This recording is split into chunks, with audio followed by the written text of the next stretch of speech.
Sex Talk with Erika Miley. 'Cause sexuality is tough. And okay, sex just isn't good enough. No. Sex Talk with Erika Miley. Hey folks, welcome to Sex Talk with Erika Miley. Erika Miley here. So excited. I have a friend here. As much as he's like a consummate pro, Joe is my friend. Welcome, Joe Molinari. I'm so glad you're here. He's a sex and trauma therapist in Minneapolis, licensed Colorado and Minnesota. Online therapy offered. Yes, because online's the best. As all of you know, I'm a little biased. Thank you for coming. Thank you for having.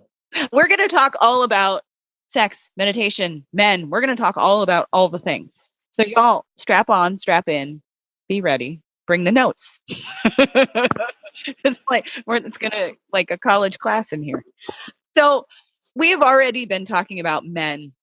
We've already been talking about, and I feel like I need to record every moment that I get to talk to my awesome friend colleagues, because you guys are going to get all the information today.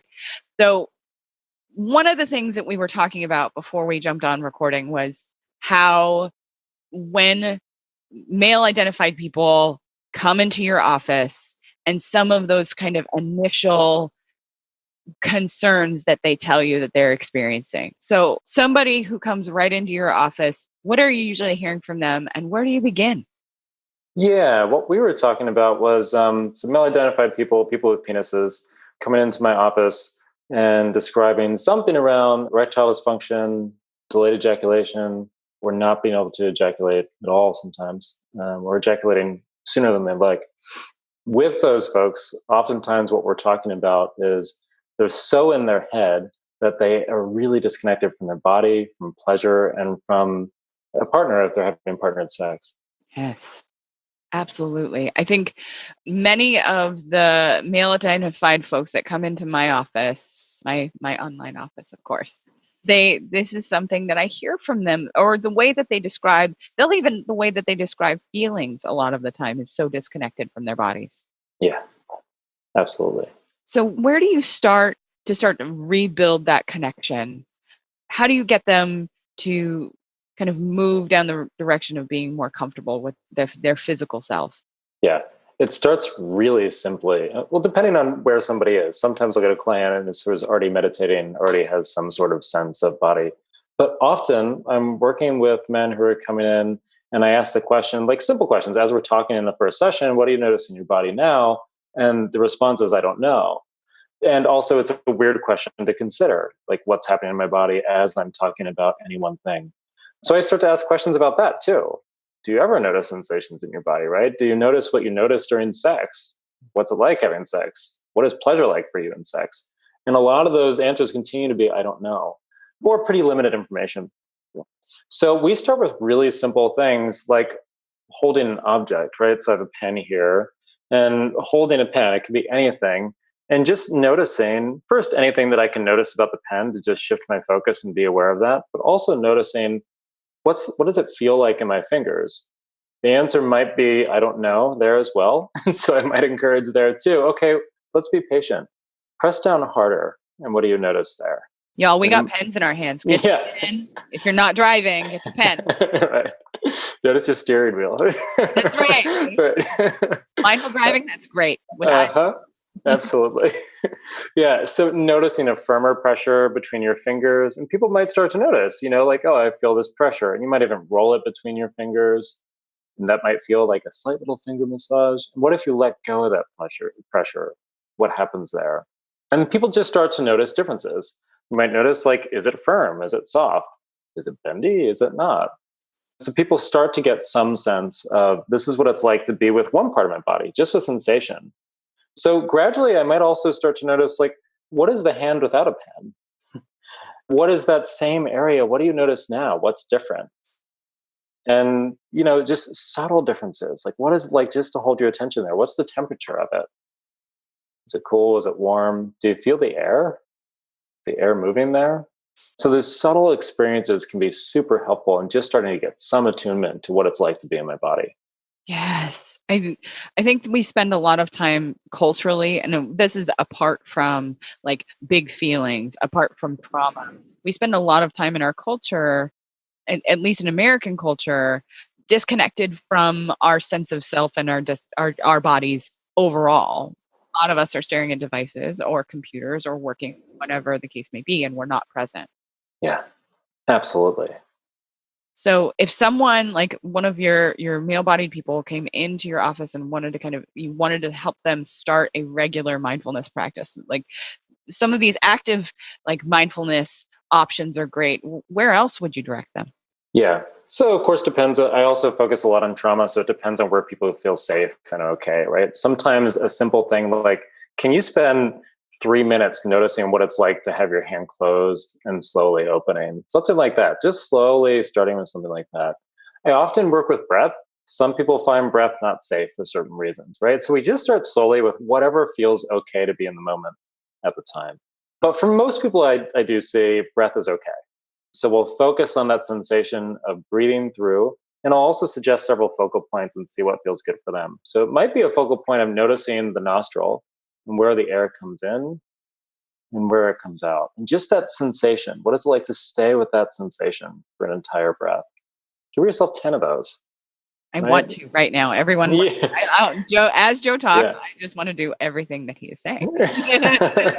Good, because ideally this is pleasurable, but sometimes it's also difficult, right? It brings up stuff. And so as we're talking about mindfulness, we're also talking about, well, what do you notice? Maybe there's some pain there. Maybe there's sadness, maybe anxiety, maybe fear, right? And those things can all come up. And I think our role as therapists is really to help people be with whatever is. Like, how do I know that whatever happens, if I'm just getting really in the moment, and I don't usually do that, so that's actually kind of fearful. How can I see fear as something to be with and to be curious about versus something that keeps me away from being present? So with anything, even the simplest mindfulness activities, we're always doing it together first, several times. We're noticing what happens. So if we're learning that there's some fear that comes up or some sort of discomfort, we're actively processing that together. Like, what's it like to notice that? Can we describe it more? And allowing them to be more in that moment. But back to your question, simple practices like that, like noticing 10 breaths and having a focal point, like the rise and fall of the belly, or the sensation of air coming in and out. Or just how do you trace the entire length of air moving through your body? Even if you imagine it, how do you stay with that process? Those things can be super helpful for just getting people on track before maybe they move into any sort of a more traditional meditation practice. Fair. Absolutely fair. When it comes to some of the sexual issues that you see, I mean, you named like erectile dysfunction, like how can meditation really impact those issues? Yeah, I think a lot of ways. I use meditation as kind of a metaphor for so many things in therapy. So the big one is just our relationship to the mind. So if client is struggling with erectile dysfunction and they're saying, well, what's happening is I lose my erection. And then my mind is saying, you're not going to get it back. Or will you get it back? What does this person think of me? What does the world think of me? Am I a man? All those thoughts are going on, which are not sexy, right? That's not getting me aroused. That's not getting me in the moment. No, not at all. That's not going to keep an erect penis, of course. So we look at that as that's the mind. And the more that we have experience with noticing whatever the mind is doing, and coming back to body as we're learning with breath, then we're going to be able to translate that skill progressively into our sexuality as well. But we need a really firm base. That skill and practice isn't just something like you do for a few weeks and suddenly you got it. This is really a life practice. And that's what I encourage people to do, because it's not just about sex. It's about a lot of things and how we can increase focus in our lives, how we can better connect with people. And with sexuality, we're not just shifting our relationship to the mind, but we're also getting a better connection to pleasure in the body. Because if I start to know what's going on in my body, I can also come back to pleasure. So I think this is a little bit later in treatment for ED, for example, but not just coming back to the body so I can sort of manage the anxiety, but coming back to the body so I can actually be aware of the pleasure that's happening. Yes. And be okay that it's happening. Right. Absolutely. That's one of the things that I think more than anything, referencing what you brought up right up front, is that it's okay to be safe in your body and it's okay to experience pleasure in your body. Right. Which can be a real thing for some people, right? It's just even exploring the shame around experiencing pleasure, experiencing the shame of being in one's body. And that's a whole nother process to be in therapy, is really caring for that shame. and offering that compassion.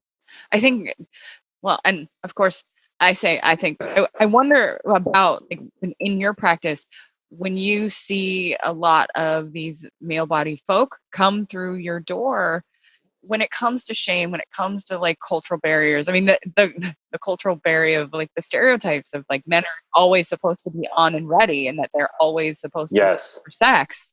Yes. How do you see that really impacts your folks?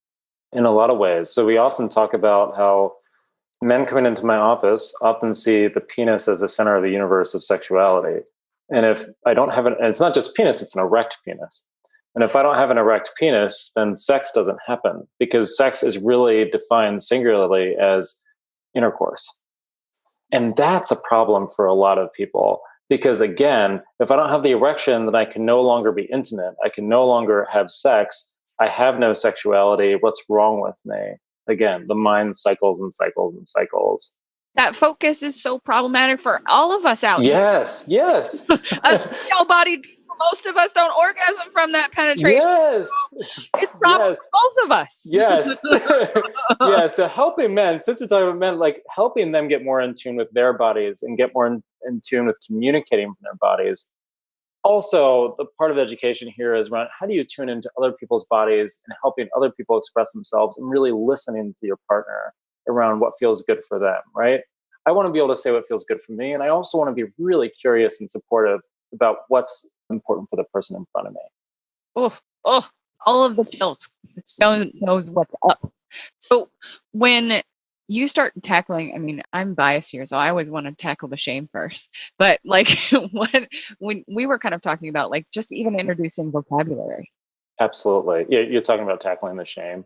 So yeah, part of that is having direct conversations, right? If somebody comes into the office and can't say penis, vulva, anus, can't say sex, right? Or if they come in and say like, well, the problem is that I can't make it happen down there. It tells me something about what's happening for them. And that's that they're carrying shame, even about the language, about what's happening. So how can that not translate into what's happening when they're trying to have sex? So having direct communication is a big part of breaking down the shame. I take a narrative lens on this, and I really think about the social construction with people about like how we've created our relationship to sex through the messages that we get in media, through the messages that we get in possibly families, in our religious lives, and various community systems that we're in schools through old sex ed methods, right? So there's so many things that tell us what to think about sex. There's so many people that come to my office where we're actively breaking down the old message and just noticing when the mind brings it up and shifting back into, well, how do I want to feel about sex? Versus this is what I was told when I was 8 and 10 and 12 and still told today in so many ways. How does that make me feel in my body? And how do I want to think differently and how do I want to feel in my body? And that can be a really helpful thing to just keep exploring ongoingly because you're not going to break down those old messages in one session. It's a really active process. And for every single one of us, we as therapists, I know at least I won't speak, but I know for myself, like mindfulness and coming to a mindfulness practice that worked for me took me a significant amount of time. I had to find one, and I encourage my clients to do this all the time. I had to find one that I wanted to do again and again.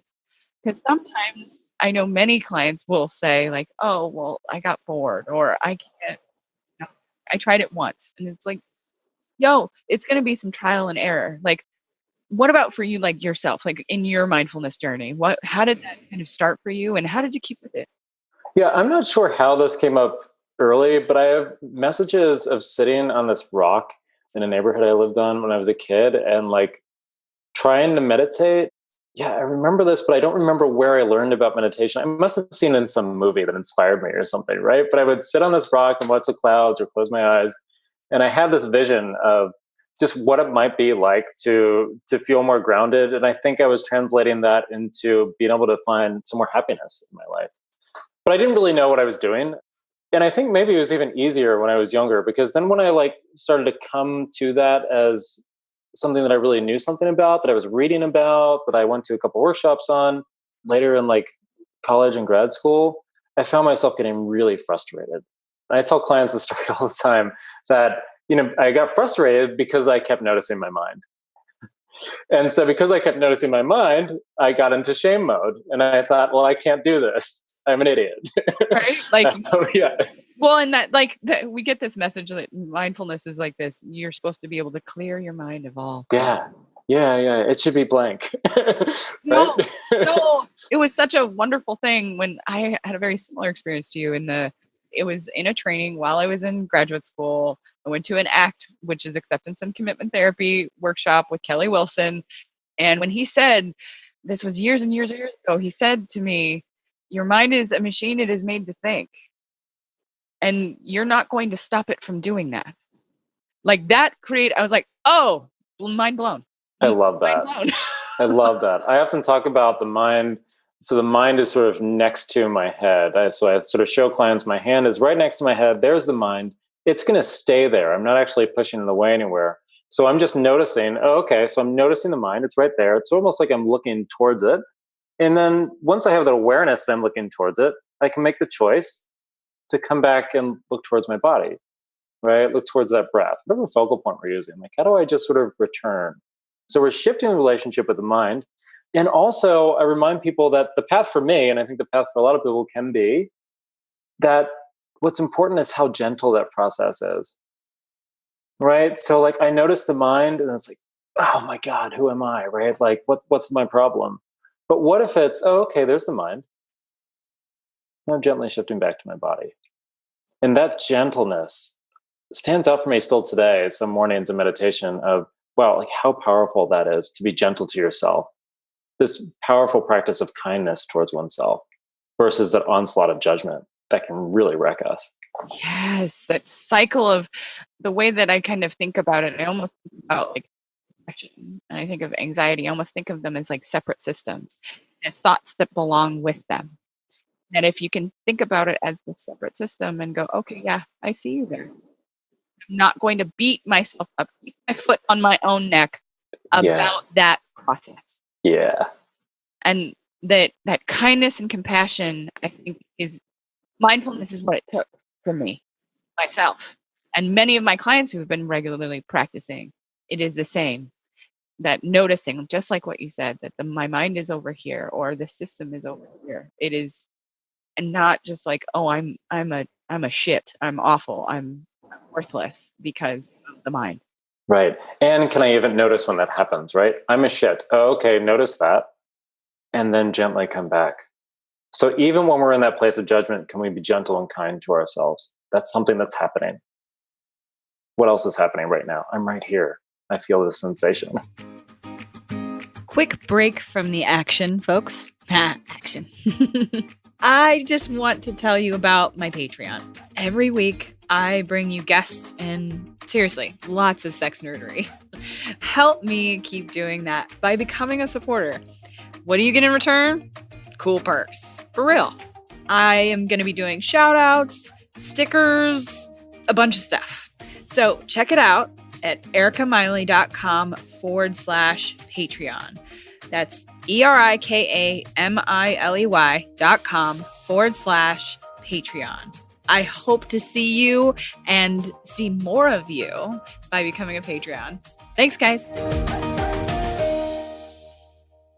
When folks start getting like further into kind of like either like erectile dysfunction treatment, or what are you encouraging them to try? A lot of things. I use a pretty integrative approach. Since I do EMDR, I often use EMDR for folks on standout memories. So for example, it's often like the first time somebody lost an erection with a partner really stands out to them. Because like, this is my perspective. The mind, while you're losing an erection, is going, oh my God, not again, not again, not again, right? So when I say not again, that means you're thinking about some time. So I want to help them process through a memory so that they can leave that baggage behind a bit, so that's not as powerful for them. So I found that to be a really important part of the work that I do with people for releasing that energy. But then you have also the meditation practice that we're ongoingly trying of, so we notice what happens and we come back. And then we also notice, so I draw a pleasure circle with everybody, I'm sure you're familiar with. So on that pleasure circle, we're thinking about what is sex? Because when they come in and I tell them, like, what I'm hearing from you right now is I have this circle and there's like one dot, you put your penis into somebody else, and that's what sex is for you. And like, am I right? Or is there more? And right. And so we start to fill that circle up. So maybe also what sex is I like my nipples touched, or I like to touch my partner's nipples, or maybe we do something orally, or maybe we kiss for a while. Maybe we do a massage. Maybe we play with some form of kink. All of those things and a lot more can be on that circle. So if I don't have an erection, again, getting out of the mind space and reconnecting to my body, what else do I want? What else do I like? What else does my partner want? What else do they like? And can we have conversations about what do we move to now? Okay, so the penis isn't erect to have penetrative sex. So can I give you a massage? Because that feels really good for us. We love when we do that. And what happens if we're really fully present with that? You know what? Oftentimes it means an erection comes back. Not all the time. And that has to be okay too, because that's biology. Exactly. Exactly. I love what I was talking to Dr. David today, and he was talking about how medical doctors say to him all the time, we can give tons of like erections, but we can't give people desire. Yeah. And the body work that you're talking about really helps people understand that there is there's a toolbox that is full of things that you already like and that you already have been doing, and it is part of sex. Yeah, absolutely. Yeah, and releasing the pressure allows you to really be with those experiences. So when you see people start to get better, I mean, that's what they want. They want to get better. Everybody wants to get better. Like, what do you start to see as far as changes in their lives? Yeah. And let me hold off on that 1 second, because I think one important piece we haven't talked about yet is communication. Oh, yes. Right?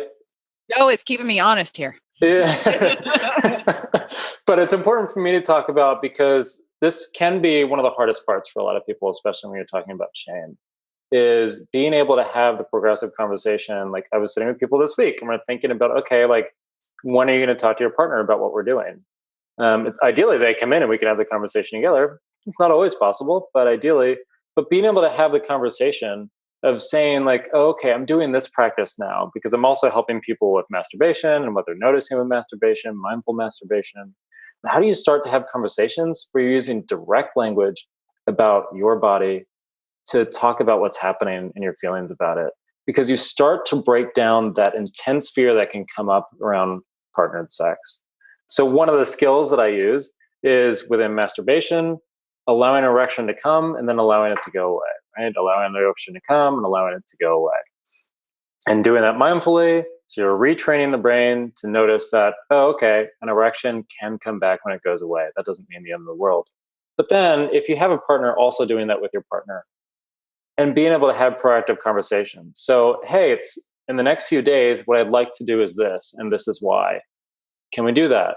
Instead of in the middle of something, hey, let me try this real quick, and I'm really nervous and I'm not so sure. But having these progressive conversations sets you up for being able to talk about things as they happen.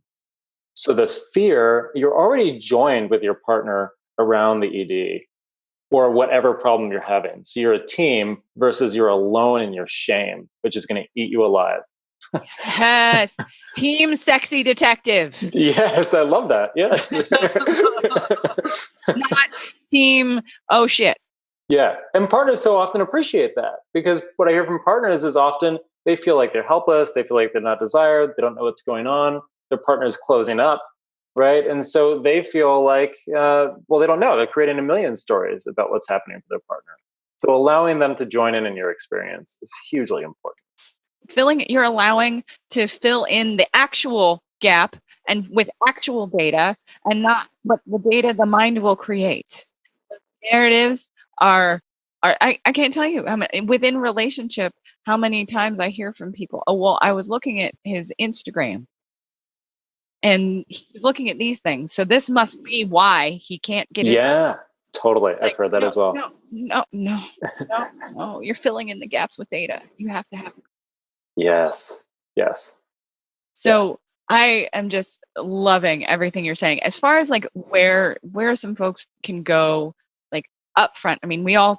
We're all going to preach therapy all day because we want you all to be in therapy. The world needs therapy. America needs therapy. Let's just get it done, people. So when like some of those first resources that they could maybe access, maybe online, or if you have like a meditation app suggestion, like any of those kind of first places you suggest people to go when they're kind of Yeah, totally. So I always show people Insight Timer. There's a lot of meditation apps that I think are good. I use Insight Timer because it's free. There's a paid version as well. It's great. But to start off with a free one, and there's a lot of courses on there you can use. There's a lot of like well-known teachers that you can, hear. So I think it's a really great way to get into something. So I'll show them that in session and say, this is how it works, and really do some conversations about how you might use that. But we practice all the skills that I'm talking about in session, right? So like they also know this is something we can do. Sometimes I'll record it for them while we do it. If we're doing mindfulness activities, they just put their phone next to me and they have it on recording. And then what I also really encourage people to do is to find a teacher. A therapist can be a teacher. I think it's also really rad to have a community teacher. So Minneapolis, at least, is pretty full of great little meditation centers. So I can usually find someone that's really close to somebody. And what I suggest to people is even if you're going like once a month to a group, that can be really powerful to be in the process with other people who are taking this seriously. And it's also a really good community of people to be in touch with, because often people are thinking about things like judgment and shame and how you shift your relationship to them. So it's a neat place to build a community. There's some podcasts on mindfulness that I'll throw at people sometimes. Like I like Tricycle, which is a Buddhist magazine. I'm going to make sure all these things are in the show notes. Yeah. So that's a lot of what I'm doing for folks. I think the Insight Time, I think that's wonderful. I often will tell my clients about the Calm app. Many of us therapists can offer extra like 30-day free, so you can get some free time with something so that you can, and YouTube is a wonderful, absolutely free option for like when you're looking for something that is accessible to you, because that's the point of all this is we want you to be able to access all of this stuff. So how do people find you in the world, Joe? Yeah. The easiest way is at joemolinari.com. And that's JoeMolinari.com. I have an office here in Loring Park in Minneapolis. It's just a really beautiful kind of, almost feels like a retreat center, actually. It's really quiet and calm. Those are the best ways to find me. That's fantastic. Thank you so much. Yeah. Everybody, I'm sure they were all meditating while they were driving. Y'all, it's time. It is time. It is one of those things that I think culturally we're spending a lot of time, like pop culture. Meditation's kind of coming out, so it's becoming more mainstream. But there's a reason for it. We have the research that supports it. And before the research supported it, cultures for 1,000 years have supported coming internally, understanding yourself better, and learning to be able to create some distance, you and the mind. Yeah. Hey, one more resource that I just remembered I often recommend people do, and even couples to do together, if there's a mindfulness-based stress reduction course around them to do. Like here, the university offers them, they're 8 weeks long and they can go in the evening. And that's an awesome thing for people to get involved with. And it's like an adult learning course at a university, so they can kind of even enjoy that process and the people that go there. And then anything that Jon Kabat-Zinn writes, I think, on beginning mindfulness is a really great resource to have, those early books. Perfect. I love it. Absolutely. I'm going to make sure everything, again, is in the show notes. So everyone, I'm so glad you joined us all the way to the end. Joe, thank you for joining me today. Yeah, thanks for having. Folks, we look forward to seeing you next time. Thanks for listening, folks. Please rate and review on iTunes. It helps this podcast get found. If you leave a 5-star review, let me know about it on any social media, and I'll shout you out on the podcast. You can find my website at erikamiley.com. You can find me on Facebook, the Gram, and Twitter. See y'all next time.